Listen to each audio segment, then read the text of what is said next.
Olá, pessoal! A gente vai continuar falando sobre o dimensionamento de formas de madeira, mais especificamente em relação ao espaçamento entre transversinas e pontalites. Bom, o que é transversinas? Eu já falei um pouco sobre isso em algumas aulas. A transversina vai sustentar os painéis das lajes. Então, a gente tem as transversinas aqui, destacadas em amarelo. O painel vai vir justamente sobre elas aqui, né? Onde a gente vai poder lançar o concreto. Bom, então, basicamente, as transversinas vão sustentar o peso desse painel juntamente com o concreto armado. Essa transversina, ela tem que ser posicionada para o menor vão dessa laje. Essa viga que está aqui, na longitudinal, a gente chama de longarina, tá? E ela pode existir ou não, dependendo da situação do projeto. Como assim, dependendo da situação do projeto? Bom, aqui a gente tem as transversinas na menor direção da laje. E aí, né, a gente tem uma certa proximidade entre elas, justamente para sustentar todo o peso dos painéis, né, onde vem o concreto. E a transversina vai funcionar para sustentar, né, o vão dessa transversina, né, a longarina, desculpa. Bom, se essa transversina tiver um comprimento muito excessivo, né, a gente precisa de uma longarina. Por quê? Para evitar uma flecha muito grande nessas transversinas, tá? Então, essa longarina serviria para sustentar as transversinas, né, reduzindo o seu vão. Bom, então, dependendo do vão da laje, dependendo da quantidade de transversinas, a gente pode considerar ou não as longarinas. Bom, então, para a gente determinar as distâncias entre as transversinas, a gente vai considerar primeiramente uma viga biapoiada. Como assim uma viga biapoiada? A gente sabe que a transversina está sustentando os painéis. Então, as transversinas são os apoios desse painel. Então, a gente pode tratar a seção desse painel como uma viga biapoiada, né? Como se eu cortasse aqui, ó, entre duas transversinas, né? E conseguisse ver nesse corte uma viga biapoiada com carregamento uniformemente distribuído, tá?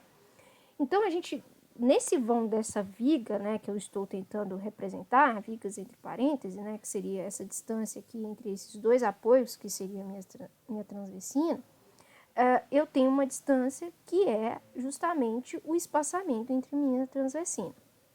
Ok, mas o que vai definir esse espaçamento? O que vai definir esse espaçamento é a flecha.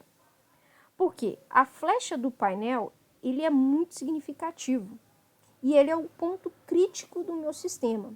Se eu tiver uma flecha muito grande, que seria uma barriga nesse painel, eu teria um ponto onde poderia ocorrer um problema na minha forma. Eu não conseguiria fazer a minha laje da forma que eu quero, na geometria que eu quero. Vai ficar uma coisa bem irregular, né? E também sem funcionalidade nenhuma, né? Porque a gente tem que evitar o máximo possível essas flechas. Então, as transversinas, elas tentam limitar essas barrigas dos painéis. Então, a gente coloca ela o mais próximo possível, né, a fim de limitar isso aí. Então, a partir do cálculo da flecha limite, né, comparado com a flecha total, a gente consegue obter esse espaçamento, tá? Então, é dessa forma que a gente vai conseguir determinar essa distância entre transversinas. Então, vamos lá, vamos mostrar como que funciona esse cálculo. Bom, como eu disse, a gente tem um corte da nossa seção do painel. Então, essa linha que está mostrada aqui seria um pedaço do meu painel, aonde vem a carga do concreto. E aí, eu tenho os apoios. Esses apoios seria a minha transversina. Então, a gente vai considerar um sistema isostático. Então, a gente vai ter uma transversina que represente um apoio fixo e outra que represente um apoio móvel, tá?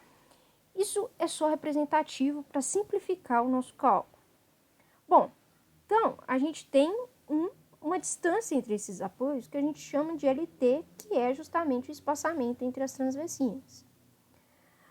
Nós vamos ter, então, um carregamento. que é o carregamento uniformemente distribuído. Esse carregamento a gente já até viu na aula passada, na aula de hoje, com relação a como que a gente calcula na prática isso aí.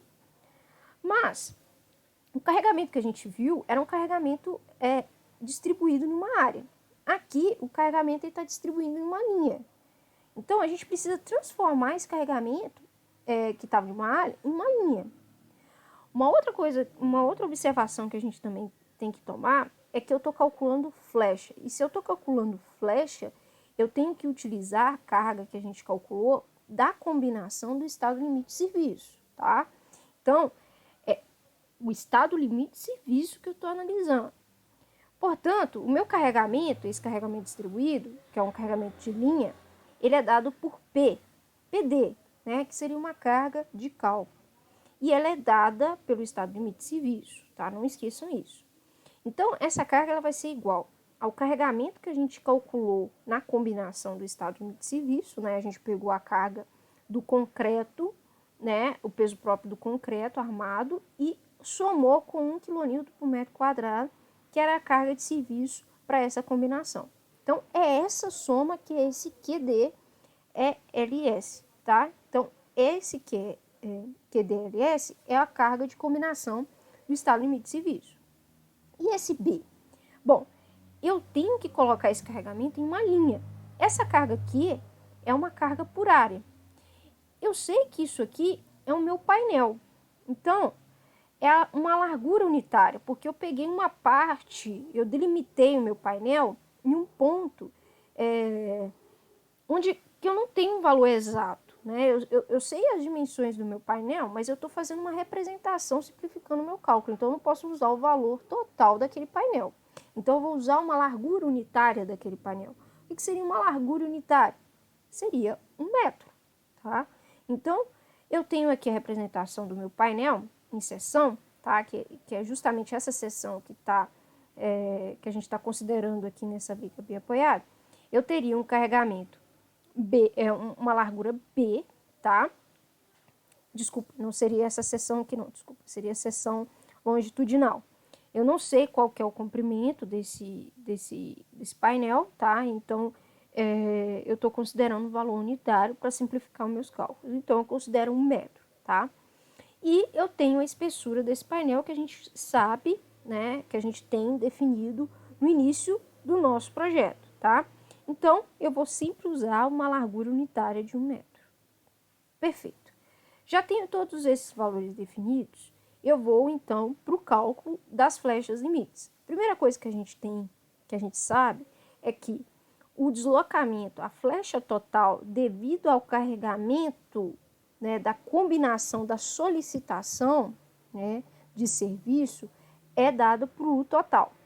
E ela deve ser menor do que a flecha limite, que é o U limite. Bom, o U limite, eu já passei a fórmula para vocês. É 1 mais L dividido por 500. Lembrando que esse valor de L, ele tem que ser dado em milímetros.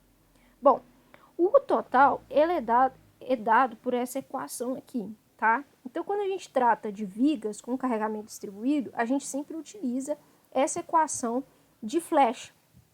Então, a flecha vai ser dada por 5 vezes o carregamento distribuído vezes a largura dessa viga, a quarta, dividido por 384 vezes o módulo de elasticidade, né, desse material. Eu vou explicar mais especificamente que módulo que a gente vai utilizar, e a inércia dessa seção transversal.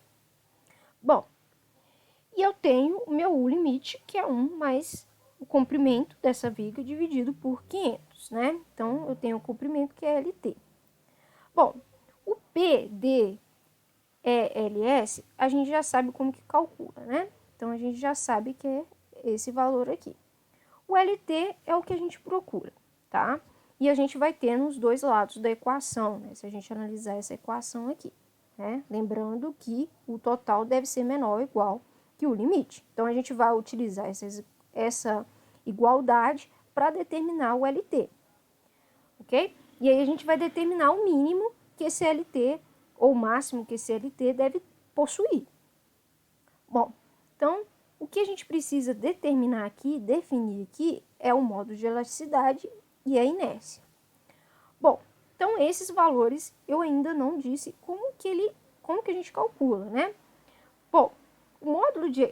eu já falei para vocês e volto a repetir, porque a madeira é um material bem diferenciado, que é um material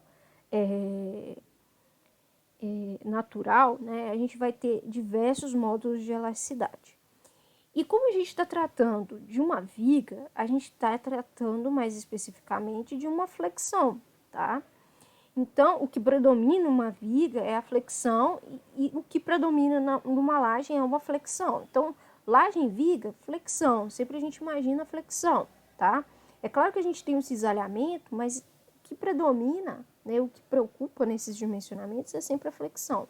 Então, quando a gente fala de módulo de elasticidade para essa situação, a gente fala de módulo de elasticidade a flexão da madeira. E isso a gente obtém no catálogo dessa madeira. A gente pode obter de outra forma? Podemos. A gente pode pegar a norma NBR 7190 e obter esse módulo de elasticidade, né, a flexão, segundo o módulo de elasticidade, a compressão dessa madeira, que também é dado pela norma, tá? A gente consegue definir esse valor também em função desse outro módulo de elasticidade, tá? Mas, se a gente tiver esse valor de catálogo, é melhor, né? Que a gente reduz o processo de cálculo e também aumenta a confiabilidade, né, desse módulo de elasticidade, que a gente vai estar usando o módulo de elasticidade efetivo desse material. Bom, a inércia é a inércia da chapa que compõe o painel da laje. Então, eu vou pegar aquela consideração, né, essa seção unitária, né, que vai ter a altura de E a largura de 1 metro, e vou calcular a minha inércia. Então, essa inércia é em relação, digamos assim, ao eixo X, né? Se a gente tivesse um eixo aqui, né? E é de uma seção retangular. Então, vai ser largura vezes a espessura ao cubo dividido por 12, tá? A gente sabe qual é o valor de B, o que vai ficar faltando a gente definir é o valor de E, que é a espessura da chapa, que isso também é algo que o projetista define, tá? Então, com isso, tá? Com essa igualdade aqui, ok? A gente consegue, né? Como a gente já vai ter o valor de E, o valor de I, o PD, a gente consegue isolar o LT, tá? Dessa equação e obter esse valor, tá? E com esse valor, a gente consegue estimar a quantidade de transversina que a gente vai precisar. Perfeito. Depois que a gente faz isso, determina essa distância, é interessante a gente fazer a verificação da transversina para o estado limite útil. A gente, até então, se a gente estava falando de flash, a gente estava falando de estado limite de serviço. Agora, a gente vai tratar do estado limite útil. Então, novamente, a gente vai considerar uma viga, tá? E com aquelas mesmas considerações, o que vai mudar aqui, né, nessa verificação, é o carregamento. Agora, eu estou falando de estado limite último. Então, eu vou pegar a combinação de carga do estado limite último. Então, eu pego essa combinação e multiplico pela largura unitária da chapa, né, do painel, tá? Perfeito, as mesmas considerações que muda é o valor desse Q aqui, né, que é para uma combinação de estado limite útil. Tá, agora a gente vai ter que calcular os esforços que estão atuando nessa chapa, tá? Então, o esforço que a gente tem aqui, devido a esse carregamento distribuído, é o momento, né? A gente trabalha sempre, né, que eu acabei de falar, né, laje e viga, flexão. Então, a gente tem, num carregamento uniformemente distribuído, um momento máximo, né?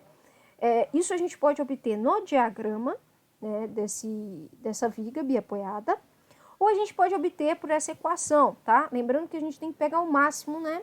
Como é um carregamento distribuído, a gente vai ter uma parábola, então a gente tem que pegar o ponto mais baixo dessa parábola.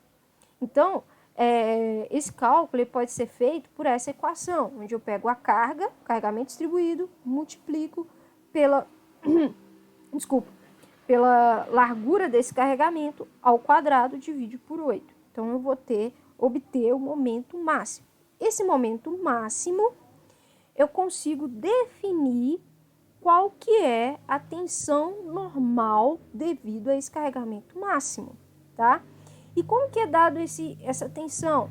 Eu pego o momento que a gente calculou aqui, divido pela inércia, a inércia dessa seção, tá? Igual a gente calculou lá na flecha, tá? B vezes E ao cubo dividido por 12.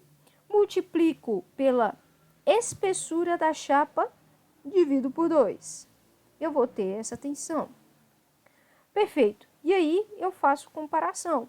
Pego o FD que a gente calculou e comparo com o solicitante. O solicitante, nesse caso aqui, para essa transvesina, é essa tensão normal devido ao momento fletor, tá? Então, aqui, o FD, ele vai ser calculado por uma resistência à compressão e à tração, porque a gente está falando de flexão, tá? Porque a gente está falando do painel da laje, né? E se a gente está falando de painel de laje, a gente está falando de laje, a gente está falando de flexão, tá? E aí, a gente calcula por essa equação aqui. Simplifica essa daqui, né? Que a gente viu nessa aula, né, na aula de hoje. Transforma nessa daqui, onde a gente tem compressão e tração. Ok? Perfeito. Então, é esse o procedimento, o roteiro de cálculo para as transvesinas. Agora a gente vai para os pontaletes. O que seriam os pontaletes? Os pontaletes vão servir para sustentar os painéis de laje junto com as transvesinas, tá? Então, os painéis é basicamente um pilarete que a gente coloca, né, para sustentar essa transvesina ou a longarina, né, dependendo da situação, tá? Primeiro, para que ela não caia, né, porque precisa de algo para sustentar, tá? E também para ela não ficar flambando, né? Então, esses pontalhetes, tá? Eles são posicionados na vertical, tá? E a gente posiciona debaixo ou da transvesina ou da longarina, tá? A longarina, ela serve justamente para fazer esse travamento também dos pontalhetes, tá? Além dessa estrutura longitudinal, né, entre os pontalhetes, a gente pode colocar uma intermediária, travando eles na parte da altura média deles, tá? Para fazer um travamento, até mesmo para reduzir a flambagem. Vou explicar isso mais à frente, tá? No pé do pontalete a gente coloca uma tábua que a gente chama de cunha, tá? E essa taubinha que a gente põe aqui, ela é muito importante, principalmente quando a gente fala de contraflecha, né? A gente viu a flecha ali, né, na hora de calcular a transvesina, tá? Se a gente perceber que essa flecha é muito excessiva no painel da laje, a gente pode subir o pontalete que tiver na seção do meio da transvesina, tá? Subir ele para que envergue. Eu vou explicar isso no final dessa aula, tá? Bom, a gente percebeu, né, que a gente tem uma certa distância entre os pontaletes aqui, né? E a gente precisa também definir, né, esse espaçamento entre os pontaletes, tá? Para cada transvesina, e também vai definir a quantidade de pontaletes que a gente vai precisar. Como eu disse, os pontaletes vão receber as cargas das transvesinas, né? As transvesinas recebem a carga dos painéis e as transvesinas mandam essa carga para os pontaletes, né? E o pontalete vai descarregar ou no solo diretamente ou no piso inferior, tá? O pontalete ele vai ter a função de pilar, como eu disse, ele está posicionado na vertical, ele recebe uma carga de compressão, né? E aí a gente também toma alguns cálculos do pilar para os pontaletes, tá? E um desses cálculos é a área de influência. Essa área de influência, né?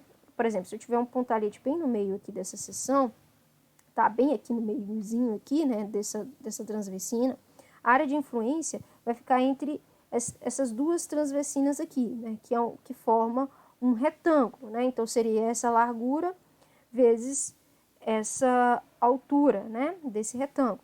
O que essa área de influência vai me dizer? Essa área de influência vai me ajudar a caracterizar a carga que está atuando em cima desse pontalhete, né? A carga de compressão, né? Porque eu sei qual que é a carga distribuída na área aqui do painel, certo? Aqui vai ter um painel. Se eu vou ter um pontalhete em cada uma dessas seções, desses pontos aqui, tá? Das transversinas, né? Eu tenho uma área de influência para cada uma delas, tá? Que vai ser delimitada dessa forma aqui. Então, se eu multiplicar essa área aqui pela carga que está atuando na área aqui, eu vou ter uma carga concentrada bem em cima do meu pontalhete, que é uma carga de compressão, né? Uma força de compressão, tá? E essa área de influência também vai ajudar a determinar a seção transversal do pontalhete. Então, eu vou conseguir determinar qual que é a seção necessária, seção transversal necessária para esse pontalhete. Lembrando que eu posso utilizar uma seção circular, né? Eu posso utilizar uma tora de eucalipto, ou uma seção quadrada ou retangular, né? De uma madeira serrada, né? E aí é um toco, né? de madeira para fazer esse pontalhete, tá? Enfim, aí fica a critério. Bom, perfeito. Vamos calcular a distância entre os pontalhetes. Como que eu vou calcular essa distância? Vou usar a mesma lógica que eu usei para as transversinas. Só que nas transversinas eu considerava, né, os apoios como as transversinas, né, e a viga em si como painel, né? Aqui a gente vai fazer com que o eixo dessa viga, suposta viga, seja o eixo da transversina, né? Por quê? Porque o pontalhete ele vai estar, né, sustentando a transversina. Então, esse eixo de viga é o eixo da transversina. Os apoios vão ser os pontalhetes. Então, eu estou considerando 2 pontalhetes, eu tenho uma distância entre eles. E vou ter um carregamento uniformemente distribuído também. Esse carregamento uniformemente distribuído é um carregamento que a transversina recebe, que seria o carregamento, se eu estou analisando flecha, né? Novamente, se eu estou analisando flecha, seria o carregamento que eu obtive na combinação do estado limite de serviço, tá? O mesmo valor que a gente pegou para calcular o da transversina, é o mesmíssimo. O que vai diferenciar, né, da transversina do pontalhete é que eu não vou multiplicar por P, que seria a largura unitária do painel. Aqui eu vou multiplicar pela distância entre as transversinas, tá? E esse valor vai ser o valor que eu vou multiplicar por esse Q. Então, eu vou ter o meu carregamento uniformemente distribuído. Perfeito. Feito isso, faço novamente o cálculo da flecha total e o cálculo da flecha limite. Utilizo a mesmíssima fórmula, só que aqui o que vai mudar, né, é o valor do comprimento, né, que no caso a gente vai utilizar o comprimento, a distância entre os pontalhetes, né, que é o valor que eu quero calcular, e o valor do módulo de elasticidade vai mudar, tá? O cálculo da flecha limite é o mesmo, a única coisa que muda é o LP, aí a gente faz o cálculo. Bom, por que mudou o módulo de elasticidade? Bom, o módulo de elasticidade aqui é o módulo de elasticidade à compressão, tá? E esse módulo, ele é obtido pela NBR 7190, tá? Lá tem o valor direto, né, de acordo com o tipo de madeira que eu estou utilizando, tá? Então, eu tenho uma tabelinha, vou lá nessa tabela, já obtenho esse valor direto lá na norma, tá? Por que mudou? Porque agora eu estou falando de pontalhete, pontalhete recebe compressão. Então, eu tenho que trabalhar com esse módulo de elasticidade, tá? Ah, mas as transversinas, elas estão sendo flexionadas, tudo bem, mas eu estou falando de pontalhete aqui, tá? Então, a gente vai trabalhar com esse módulo, ok? E a inércia vai ser a inércia em relação à seção da transversina. Aqui, um dado que é importante a gente considerar, que o projetista, né, com aquele cálculo, né, já ter definido a distância da transversina, ele já pode adotar uma seção para as transversinas, né? Ele adota que tipo de material que ele vai utilizar, né? Normalmente a gente utiliza uma tábua, uma madeira serrada, tá? A gente pode usar sarrafo, tá? A gente utiliza ele, né? Uma seção retangular, normalmente. A gente pode usar uma peça só, uma peça única, ou pode usar uma peça combinada, né? Ou seja, uma peça com seção dupla, tá? Posso usar, não tem problema nenhum, tá? Se eu usar uma seção dupla, tá? O que eu vou mostrar na próxima aula, eu consigo encaixar o pontalhete entre eles, tá? Deixa eu mostrar uma coisa aqui para vocês, tá? Percebam aqui, né, que o pontalhete, né, tem essa estrutura aqui, esse sarrafo aqui, que a gente chama de garfo, tá? Aqui, ele tá dando o nome de tala, tá? Mas a gente também chama de garfo, que é justamente uma ligação, né, entre essa peça longitudinal aqui e o pontalhete, tá? Se eu usar, por exemplo, né, no caso que eu estou calculando como se esse pontalhete estivesse direto na transversina, sem o uso dessa peça longitudinal. Então, se eu usar uma seção de transversina dupla, né, uma tábua passando aqui, uma outra aqui, eu posso colocar o pontalhete entre elas, tá? E colocar o garfo ligando aqui as peças direto, né? Aí eu travo melhor essa estrutura, tá? E aí, né, é a critério, né? Qual o sistema que mais se adequa àquela obra, àquela construção, tá? Enfim. E aí, né, é uma definição, né, que pode ser feita. Então, a inércia é da seção da transversina, tá? Então, a partir desse cálculo, eu determino o LP, que é a distância entre o pontalhete. Ok.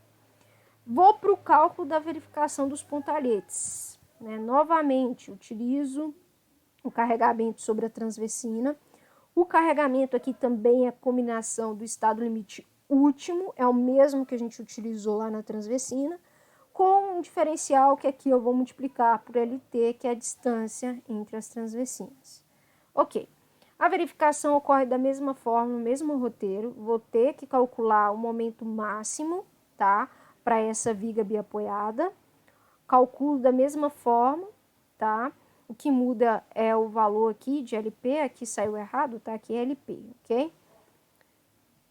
Calculo novamente a tensão normal devido ao momento fletor, tá? Só que aqui, em vez de usar o E, eu uso o H. Por que eu uso o H? Porque eu não estou falando do painel, tá? Eu estou falando da transversina, tá? E aí eu faço a verificação, tá? O FD deve ser maior ou igual que essa tensão. Bom, e aí a gente está falando de resistência à compressão. E aí nós temos que utilizar, tá, essa fórmula aqui, considerando um fator de um coeficiente de minoração de 1,4, porque eu estou falando de compressão, tá? Eu estou falando de compressão, estou trabalhando tudo aqui na transversina, a transversina está trabalhando como viga, mas a minha verificação é do pontalhete, tá? Então, eu calculo para compressão. Ok? E aí, eu tenho que calcular o FD para uma força de compressão, tá? Eu tenho que calcular o Kmod e dividir o FCK, né, que é a resistência à compressão de característico da madeira paralela às fibras, tá? Dividir por 1,4. E aí, faço essa comparação com essa tensão normal aqui e verifico se resiste ou não. Se não passar, eu vou ter que mudar alguns parâmetros, mudar a seção da transversina, mudar o espaçamento entre os pontalhetes, enfim, eu tenho que fazer essa verificação. Ok, bom, aquela verificação, né, só vai me afirmar se aquela distância vai estar no conforme, né, a distância entre os pontalhetes, e também se vai estar de acordo com as transversinas. Tá, mas isso não fala muito especificamente do pontalhete. Então, eu tenho que fazer análise do pontalhete em específico. Por quê? Porque o pontalhete está sofrendo compressão, tá? Por que não fala da transversina separado? Porque a transversina ela vai estar toda amparada por esses pontalhetes. Então, esses pontalhetes vai evitar uma flecha dessas transversinas, né? Eu vou conter da melhor forma possível que essas transversinas se curvem. Então, não faz sentido eu fazer muita verificação na transversina. Mas os pontalhetes faz toda a diferença. Porque eu estou falando de um elemento que ele vai trabalhar como um pilar. Ele está recebendo compressão e essa compressão vai fazer com que ele flambe, né? Ou seja, o que é a flambagem? Eu tenho a minha seção do meu elemento e quando ele sofre um carregamento, a tendência dele é curvar. E essa curvatura para elementos que é muito esbeltos, né? Quando eu falo de esbelteza, eu estou falando de algo que é muito fino e muito comprido, né? Que é o caso da madeira e até mesmo do aço, né? Tem uma seção muito pequena e um material com comprimento muito alto, muito excessivo. Isso vai provocar uma flambagem. E essa flambagem é crítica. E eu não quero que na hora que eu lançar o meu concreto, né, que o peso for maior, esses pontalhetes comecem a curvar. Não faz sentido nenhum, né? Até mesmo se as pessoas que trabalham na obra começar a andar em cima do painel, esses pontalhetes flambem, né? E aí rompe. O que ocorre muito naqueles vídeos que a gente vê por aí, né? Da lagem, na hora do momento da concretagem, a forma começa a desmontar, né, a ruir e a estrutura vem toda ao chão, né? Pode ser uma falha nesses pontalhetes, né, que está recebendo uma carga tão excessiva, né, e ela não aguenta, ela venha a romper justamente por causa da flambagem. O que vai depender para essa flambagem aí, tá? A gente tem uma carga crítica, né, que justamente aqui no desenho mostra, né? Se o valor de carga, né, que eu estou aplicando aqui na minha estrutura superar uma carga que a gente chama de carga crítica, essa carga crítica ela vai separar a zona de estabilidade para instabilidade. O que é isso? Quando eu falo de estabilidade, eu estou falando de uma peça reta que não sofre deformações tão consideráveis. Quando eu falo de instabilidade, eu falo que essa peça ela perdeu toda a sua linearidade, né? E ela começa a ter um deslocamento excessivo no qual ela não consegue manter o equilíbrio e ela venha a trazer problemas de ruptura, de colapso, tá? Então, se passou dessa carga crítica, acabou a minha estrutura, tá? Ela não presta mais. Então, eu limito essa carga para uma carga que a gente chama de carga crítica, tá? Então, para calcular essa flambagem, levando todas essas considerações, eu preciso definir a área da minha seção transversal, que vai ser muito importante para ela superar esse carregamento de compressão. A inércia da seção, tá? Então, eu preciso calcular a inércia de acordo com a seção transversal do meu pontalhete. O raio de giração mínimo, o valor mínimo que eu tenho, que vai ser a inércia sobre a área, né, dentro da raiz. E com isso eu calculo a esbeltez, tá? Que vai ser o comprimento destravado, que é esse L0, dividido pelo raio de giração mínimo. O que é comprimento destravado? Comprimento destravado seria basicamente a distância entre os momentos nulos da minha peça, tá? Apesar da viga, do pilar estar sendo representado na vertical, ela tem apoios nas suas extremidades, tá?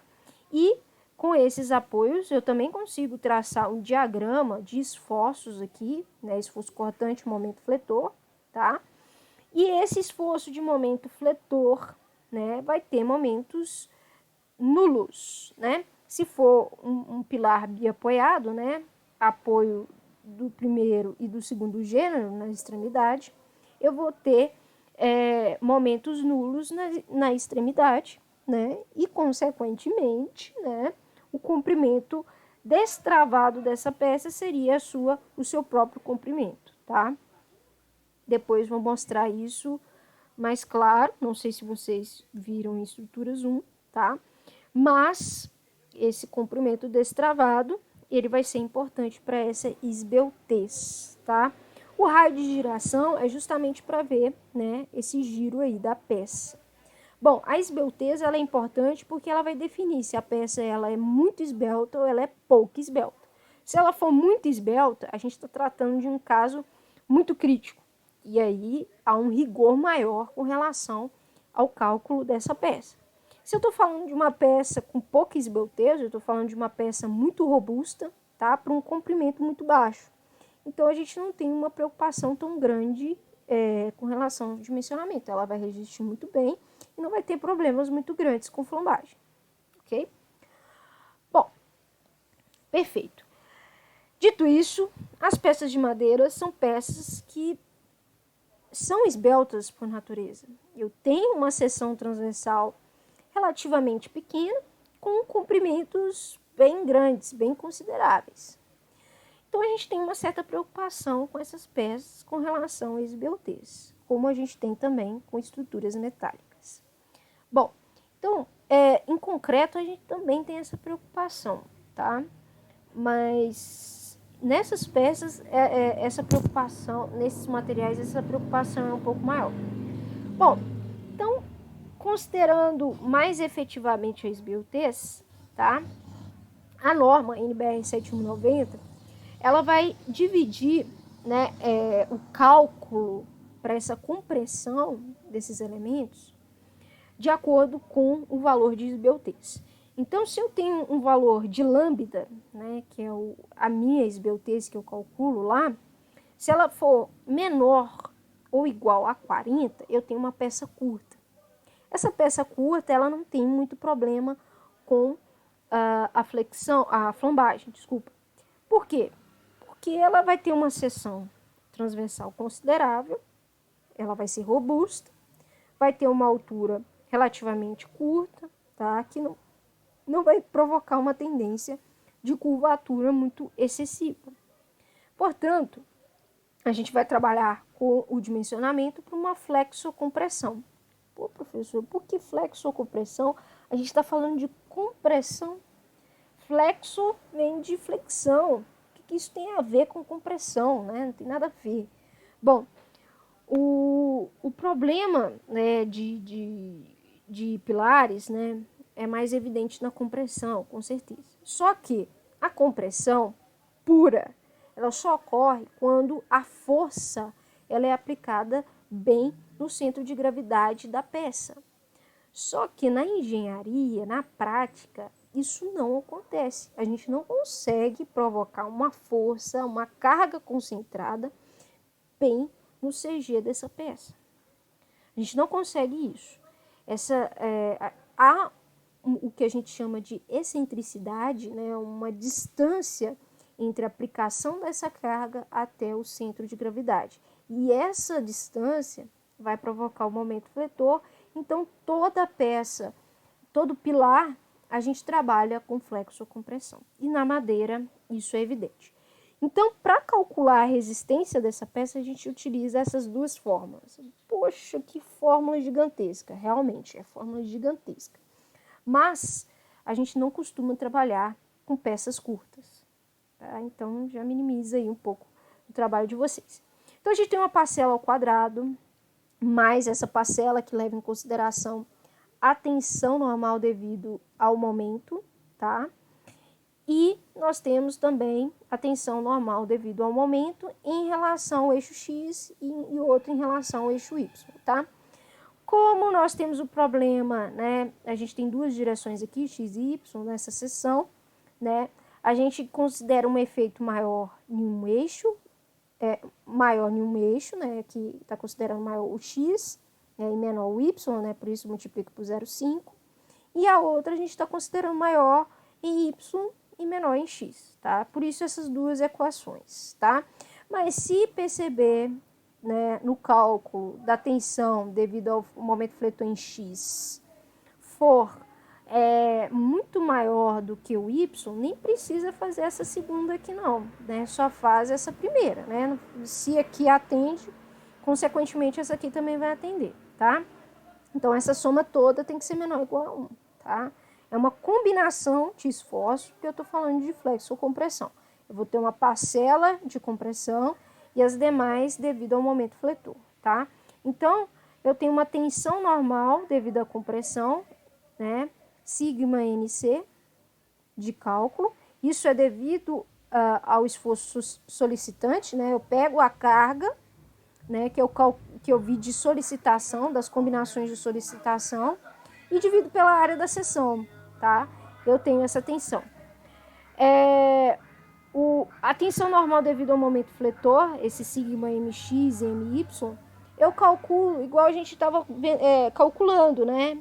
Pego o momento máximo de cada uma das direções, tá? E divido pela inércia, multiplico pela altura da seção, dividido por 2, tá?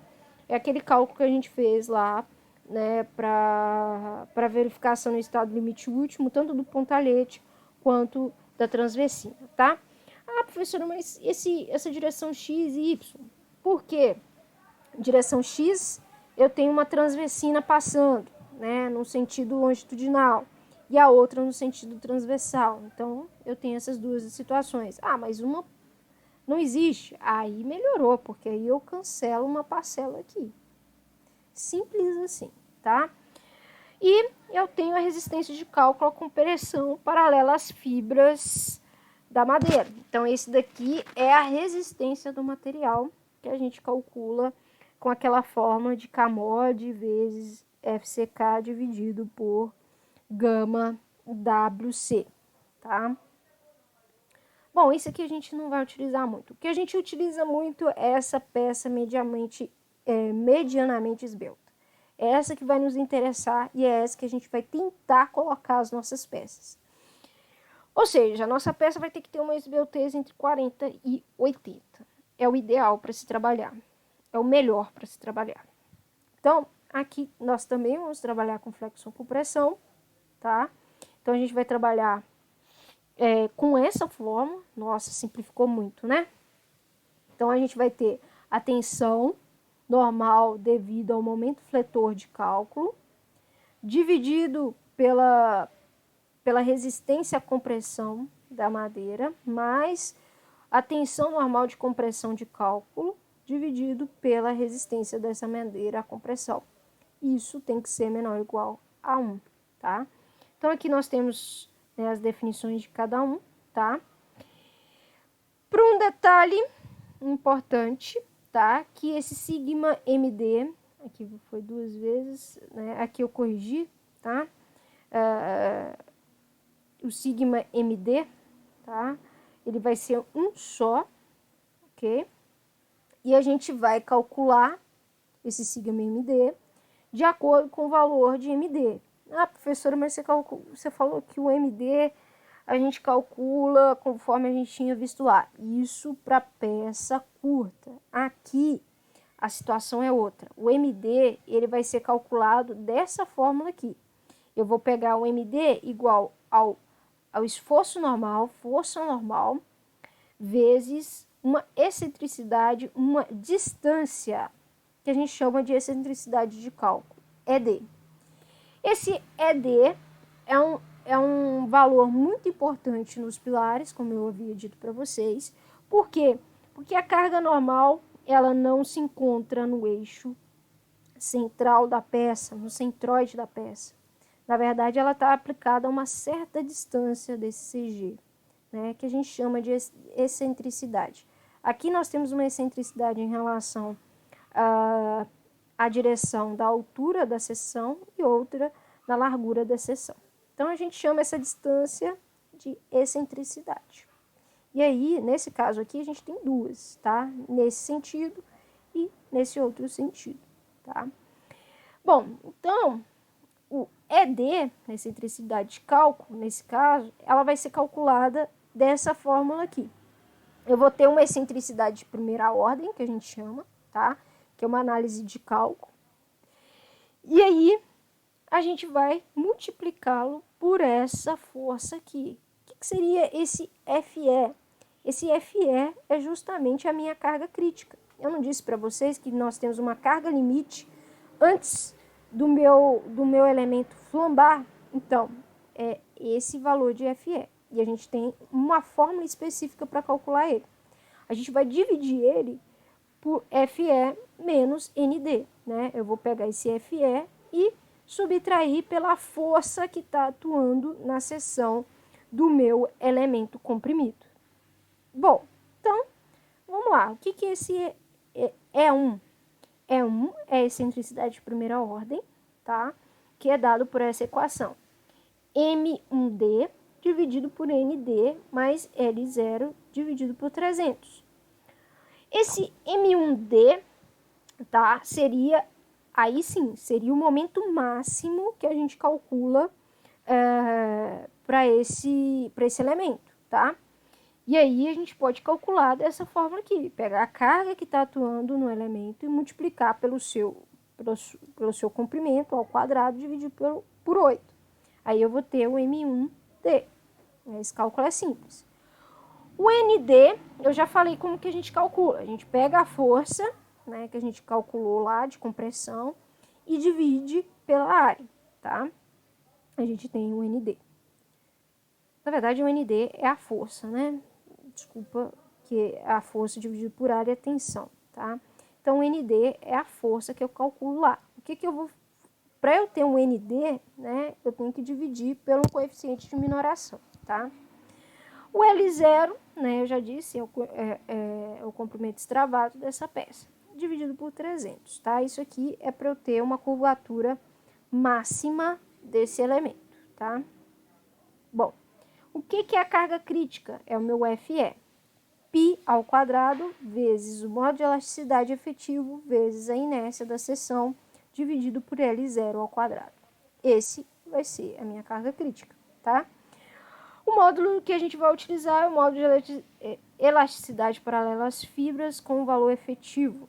Ou seja, eu pegar, aqui faltou um valor, eu pegar o módulo de elasticidade, tá? Médio, tá? Módulo de elasticidade médio de compressão e multiplicar por Kmod. Kmod 1, Kmod 2, Kmod 3. Faltou só o Ezinho aqui, tá? Depois eu vou corrigir aqui para vocês. E a inércia da seção, tá? Tem que ser o menor valor, ok? O menor ou maior valor. O menor, né? Pra gente ter o valor mais crítico. Bom, se a gente tiver... Deixa eu ver se eu mudei aqui. Se a gente tiver uma esbeltez maior que 80, né? A gente vai utilizar essa equação. Ah, mas essa equação a gente já viu para peças medianamente esbelta. Bom, aí a coisa complica. Porque se eu estou falando de peça esbelta, eu estou falando de peça extremamente comprida com uma seção muito pequena.